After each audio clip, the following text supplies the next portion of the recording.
Bongga ang first birthday pauti ng toy poodle na si Truffle from Quezon City.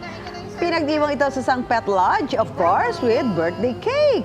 Ang kanyang mga handa, spaghetti with meatballs, cupcake, chimken, pizza with matching drinks pa. Super happy ang fur baby at enjoy sa mga natanggap na treats. Ayon sa kanyang fur parents na sina Levi at Diane, priceless ang kanilang feeling na maibigay ang celebration na ito sa kanilang alaga.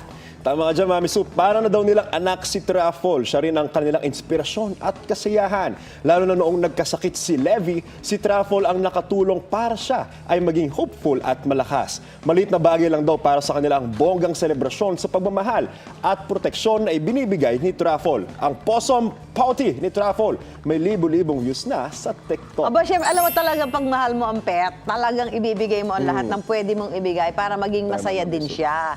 Yan, kahit mo nang cute-cute naman. At saka yung saya kasi na nabibigay ng ating mga alaga at yung sa peace, atin, yes. hindi natin matatawaran. Alam mo yun naman ang mga diba? alaga natin, ang mga pet, yan talaga ang may mga ibinibigay sa ating unconditional love. That's so true.